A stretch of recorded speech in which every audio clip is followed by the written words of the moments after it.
The morning rain fell softly against the hospital window, tracing delicate lines down the glass like fragments of forgotten memory.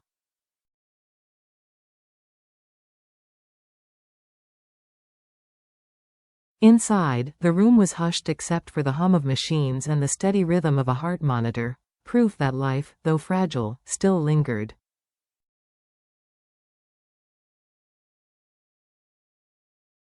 James sat quietly by the bedside, his shoulders heavy, his eyes fixed on the pale face of the woman he loved.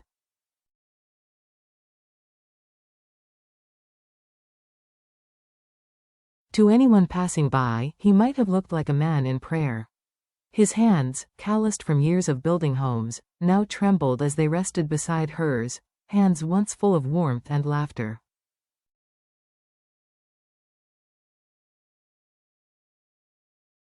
Too deep had always been the light in his world. Her laughter had a way of softening even the hardest days. Her eyes, deep and alive, once carried the fire that drew him in the first time they met.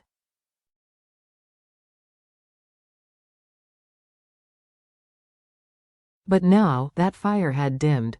The fever had come suddenly, a night of exhaustion followed by days of delirium and unrelenting heat.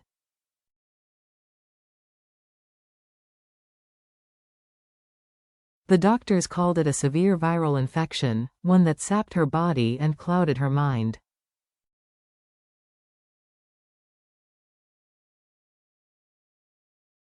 For James, it felt as though the world he had built brick by brick with her was crumbling in silence.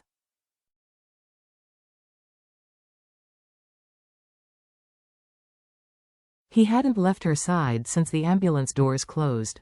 Days blurred into nights, hours lost their meaning.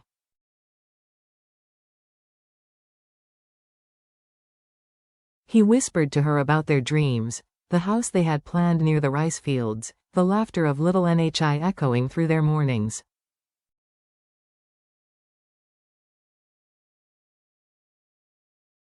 Sometimes he thought she could hear him. Her fingers twitched, her lips moved faintly, as if her soul was trying to find its way back to him.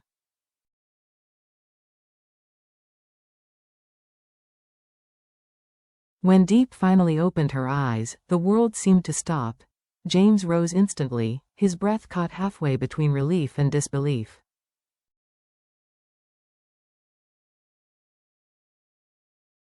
But her gaze didn't soften with recognition. It froze him instead. "Who are you?" she whispered, her voice fragile yet sharp enough to break something inside him.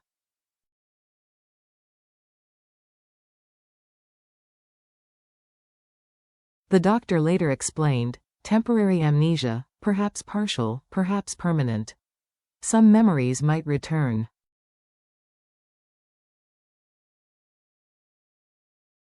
Or none at all.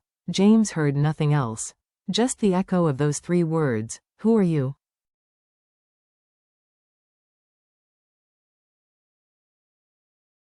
That night, as the corridors emptied and the hospital lights dimmed, James sat beside her bed.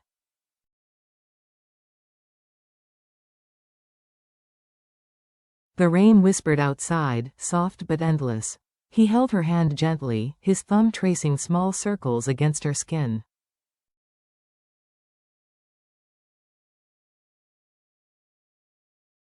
"I'm still here," he murmured. "Even if you forget me, I'll help you remember." In that quiet promise, born from heartbreak and hope, something eternal took root.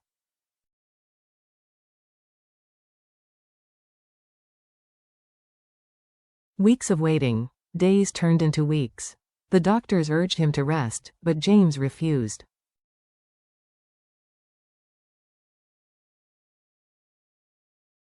How could he leave the one person who had been his reason for everything? Physically, Deep grew stronger, though her eyes often drifted through him, searching for something she couldn't name.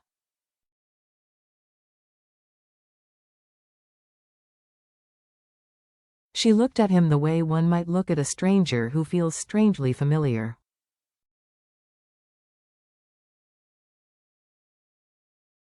Each glance was a small ache, a mixture of nearness and loss. Every morning, James brought her fresh white lilies, the flowers she once said smelled like peace.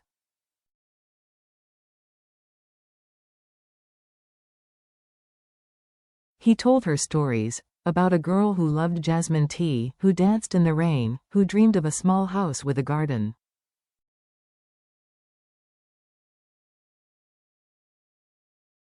Deep listened with quiet curiosity. "You talk about her as if she's still here," she said one morning.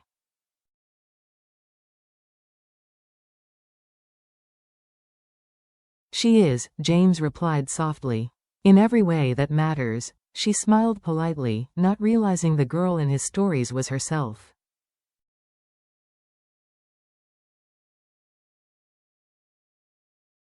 Sometimes she asked, "Why do you care so much for that girl?" "Because," he said with a faint smile, "she taught me what love means."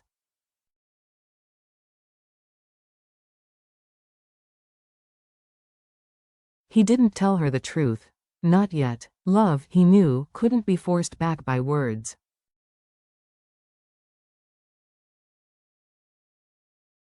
It needed time to find its own way home. He rebuilt their world gently, taking her for walks in the hospital garden, playing her favorite songs, hoping that maybe, just maybe, her heart would remember what her mind could not.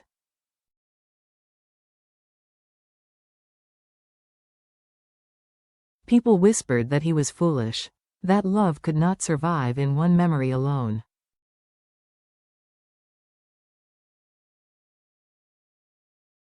But James believed otherwise. Love, he thought, doesn't need to be remembered to exist.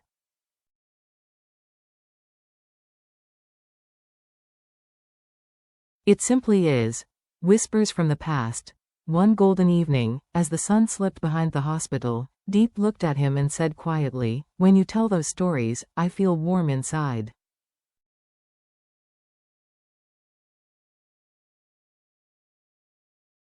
"I don't know why." James smiled, his voice barely a breath. "Maybe your heart is remembering for you."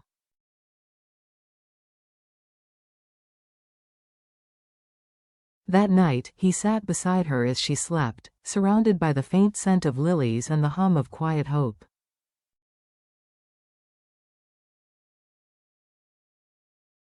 He knew the road ahead would be long and uncertain, but for her, he would walk it again and again.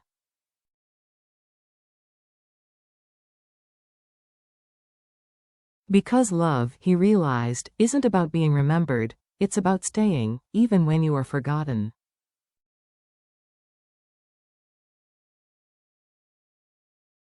Echoes of a forgotten life.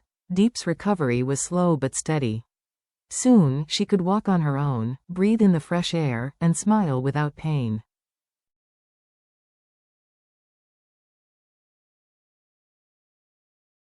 Yet something remained missing, a silent void that tugged at her heart. Then one afternoon, as she wandered through the hospital garden, a stranger approached.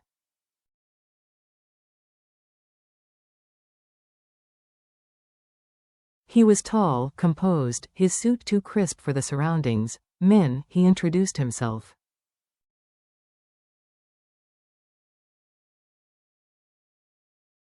A friend of James, he handed her a bouquet of flowers. "You were very special to him."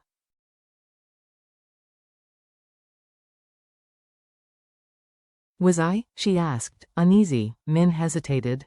"He doesn't tell you, does he? About what happened before you lost your memory?"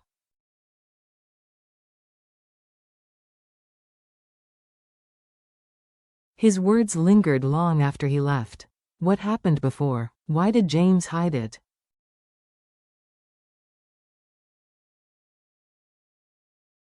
The next morning, she asked him directly, "Who was I to you, James? Before all this?"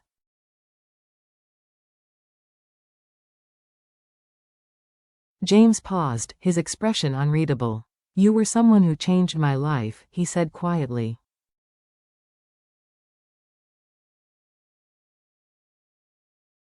But she could hear the pain behind his calm. He was protecting her, from the truth, or from the past, she didn't know.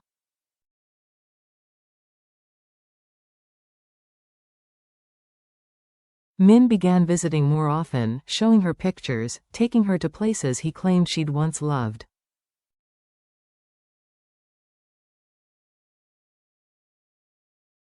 He spoke easily, while James lingered in the background like a shadow, always present, never demanding.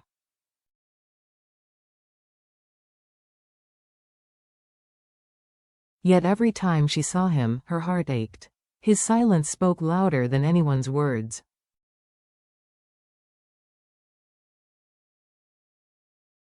The return of memory. Late one night, sleepless, Deep walked alone into the garden.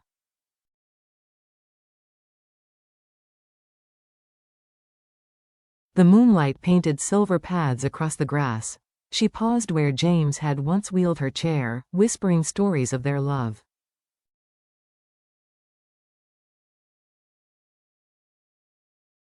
Suddenly, flashes returned, rain, laughter, promises beneath the stars, his arms around her as her fever broke.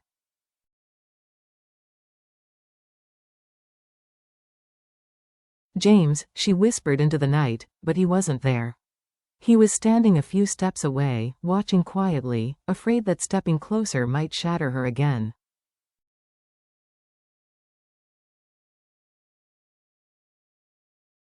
He saw the confusion and longing in her eyes, and it tore him apart. Even if you never remember me, he thought, I'll wait until your heart does.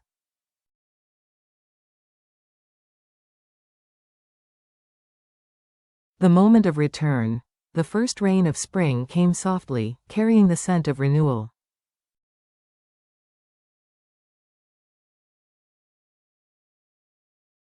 Deep stood by her apartment window, watching droplets race down the glass. Her heart felt heavy, with questions, with something close to sorrow.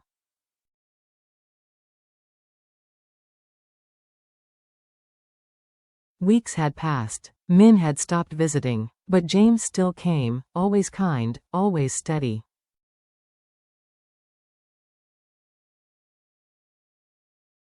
She noticed how tired he looked, how quietly he carried his exhaustion. Each time he left, the silence grew louder.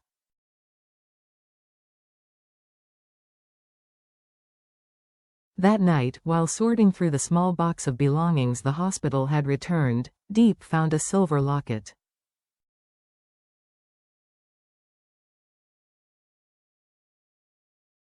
Inside was a tiny photograph, her and James laughing by a river, sunlight dancing on their faces.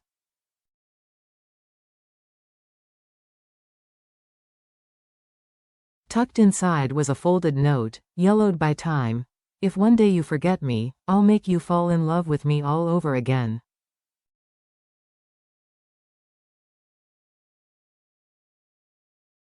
Her breath caught. The words broke something open inside her.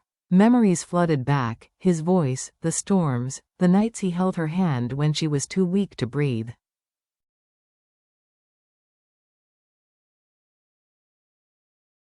James, she whispered, tears streaming down her face. Without thinking, she ran into the rain, barefoot, breathless, desperate.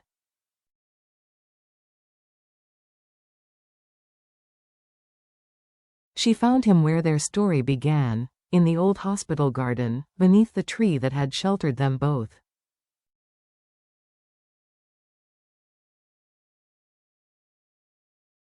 He turned, eyes wide, as she threw herself into his arms. I remember, she cried.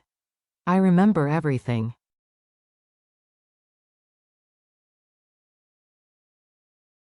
The rain, the songs, our promises, you never left me. James held her close, his tears mixing with the rain.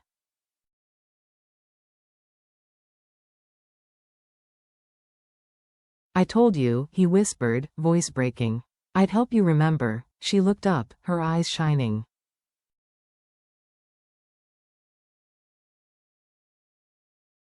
You did more than that. You loved me enough to wait. The rain softened into mist.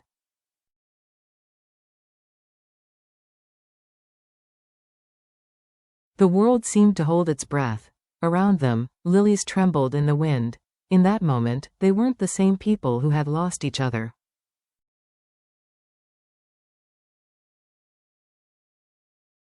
They were two souls who had found love again, proof that memory may fade, but love endures.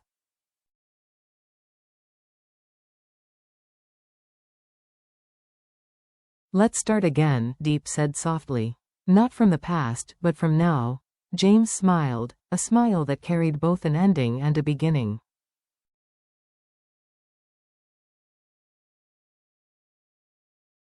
And as the rain fell gently around them, time itself seemed to pause, watching love remember what life had tried to make it forget.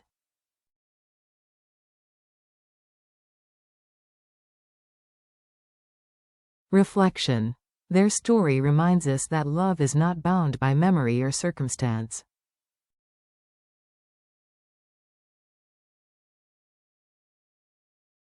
James's quiet devotion proves that real love doesn't demand recognition, it simply endures.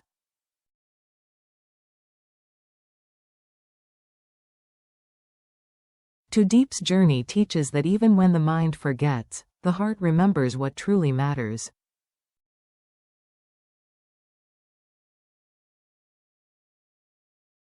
Love, at its purest, doesn't need to be remembered, it only needs to be felt.